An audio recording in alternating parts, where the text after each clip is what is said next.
Kami bisa mengucapkan terima kasih banyak dan juga kepada reporter yang telah memasukkan peringatan Global AS. Ini adalah situasi yang sedang kami hadapi, bukan hanya orang Yordania atau Amerika saja. Ini adalah ancaman global dari para preman yang sekarang berkuasa di Iran. Dan jelas, ini adalah karena keputusasaan. Mereka meluncurkan roket-roket ini ke sana kemari, menargetkan.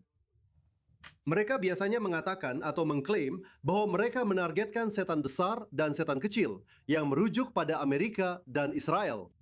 Beberapa bulan yang lalu, mereka mencoba menjual narasi bahwa Angkatan Udara Yordania menembak jatuh rudal yang menyerang orang-orang Israel, yang menyerang warga di Gaza.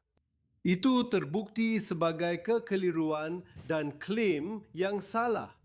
Karena sekarang jelas rezim di Iran menargetkan Yordania, Kuwait, Bahrain secara khusus saat mereka mencoba melakukan sesuatu. Terkait dengan tekanan yang semakin besar, mereka berpikir bahwa pemerintah di negara-negara ini dan rakyatnya akan menekan baik otoritas pemerintah setempat maupun Amerika. Dan ini tidak akan kemana-mana karena Trump sekarang membalas dengan sangat keras.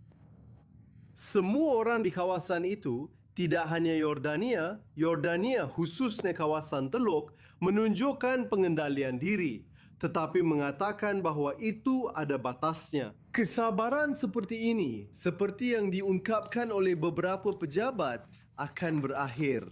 Dan tidak ada yang tahu bagaimana ini bisa berubah. Mungkin dalam hitungan jam setelah Piala Dunia, semua orang merayakan Spanyol atau Argentina. Mungkin orang-orang Iran juga akan merayakan kejatuhan rezim mereka. Rezim itu telah berkuasa selama 47 tahun dengan teror dan terbukti memang menjadi poros kejahatan. Karena sekarang, ancamannya tidak hanya menargetkan sasaran militer seperti yang mereka klaim. Mereka juga menargetkan warga sipil. Seperti yang berkaitan dengan listrik hingga desalinasi air. Izinkan saya bertanya, termasuk ekonomi. Karena jika Anda menargetkan Eilat dan Aqaba, itu berarti Anda menargetkan ekonomi dan pariwisata. Benar, izinkan saya bertanya di sini. Yordania telah berusaha untuk menghindari menjadi pihak dalam perang. Apakah netralitas itu masih kredibel atau mungkin? Baik, terima kasih sudah menanyakan hal ini, Bu. Netralitas selalu didasarkan pada sikap moral, sudut pandang moral. Anda tidak bisa menjadi bagian dari suatu situasi ketika harus membela negara Anda. Itu bukan sebuah pilihan. Itu adalah sebuah sumpah. Setiap personel militer, setiap warga sipil di negara manapun di dunia akan membela negaranya, baik itu Yordania, Israel, atau bagian manapun di dunia. Dan orang-orang Iran mencoba menakut-takuti warga sipil dengan menyerang sasaran seperti ini, yakni sasaran empuk. Dan mereka pikir target-target itu lemah, padahal sebenarnya tidak. Karena menurut Pete Hegseth, sekretaris perang, bukan pertahanan sekarang, perang, mengatakan bahwa apa yang mereka lakukan terhadap personel militer Amerika Serikat yang bertugas di Yordania akan memperkuat tekad Amerika dan sekutunya untuk membela wilayah ini, membela orang Amerika, membela rakyat negara-negara di Timur Tengah. Dan sekali lagi, untuk membela kebebasan pelayaran di Selat Hormuz.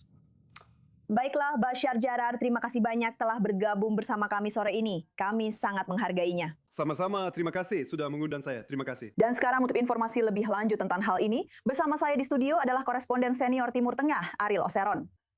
Kita tadi sempat mendengar dari tamu kita tentang rudal yang menargetkan Yordania dan Kuwait. Dan di Kuwait secara khusus menargetkan pembangkit listrik serta pabrik desalinasi. Dan 90% air minum di Kuwait berasal dari pabrik desalinasi ini. Hal ini benar-benar bisa berdampak pada penduduknya. Mengapa Iran memilih untuk menyerang Kuwait dan infrastruktur sipil mereka? Atau lebih tepatnya infrastruktur energi mereka? Dan mengapa mereka memilih Kuwait sebagai target? Kuwait hanyalah salah satu target. Mereka juga menyerang infrastruktur sipil di Yordania. Mereka juga pernah melakukannya di masa lalu di UEA, Qatar, Bahrain, Arab Saudi. Mereka melakukan ini karena mereka adalah negara dengan rezim teroris. Itulah yang dilakukan teroris. Mereka menyerang infrastruktur sipil untuk menimbulkan ketakutan di antara penduduk sipil demi memajukan agenda politik mereka sendiri. Itulah jawabannya mengapa mereka melakukan ini. Tapi jika kita melihat lebih dalam dari segi strategi militer, mereka punya dua tujuan utama di sini. Salah satunya adalah menggunakan negara-negara ini untuk menyerang negara-negara tersebut di titik yang paling menyakitkan, menargetkan penduduk sipil, infrastruktur sipil, agar negara-negara ini menekan Amerika Serikat untuk menghentikan serangannya terhadap Iran. Tapi secara lebih luas, mereka juga ingin melihat pasukan Amerika Serikat keluar dari wilayah tersebut. Dan dengan menyerang negara-negara ini, mereka merasa itu akan mendorong negara-negara tersebut untuk menyingkirkan kehadiran Amerika Serikat. Karena dalam pola pikir mereka, kehadiran Amerika Serikatlah yang memicu serangan-serangan terhadap negara-negara itu. Jadi, jika tidak ada kehadiran Amerika Serikat, maka tidak akan ada serangan. Tapi kita tahu itu tidak benar. Karena target yang mereka serang bukan hanya target militer Amerika Serikat saja. Mereka juga menyerang infrastruktur sipil yang vital. Dan itu berarti mereka ingin menargetkan negara-negara ini. Mereka ingin menunjukkan bahwa mereka adalah kekuatan hegemonik di kawasan. Mereka ingin menunjukkan bahwa mereka adalah kekuatan yang patut diperhitungkan, terutama setelah mereka diserang oleh Amerika Serikat dan Israel. Itulah juga alasan mengapa sekarang, ketika mereka menguasai Selat Hormuz, mereka tidak akan melepaskan kartu truf itu apapun yang terjadi. Itulah pesan yang ingin mereka sampaikan. Dan juga mereka bertindak seperti itu. Bagi mereka ini adalah perang untuk Selat Hormuz. Dan dalam perang ini, semua target dianggap sah, bisa dibilang begitu, termasuk menyerang infrastruktur sipil di negara-negara yang tidak terlibat. Ini memang terlihat seperti si pembuli besar yang mengincar anak-anak yang lebih kecil di halaman sekolah. Karena sejauh ini risikonya relatif rendah. Setidaknya bagi Iran untuk melakukan ini, karena kita tidak akan mengharapkan Kuwait tiba-tiba melancarkan serangan besar-besaran ke Iran. Dan jika itu terjadi, tidak akan banyak perbandingannya. Mereka memang adalah pembuli asli, tapi ada satu, kamu tahu, jika mengikuti metaforamu tentang terpojok di dinding, ada satu anak di taman bermain ini yang tidak mereka ganggu.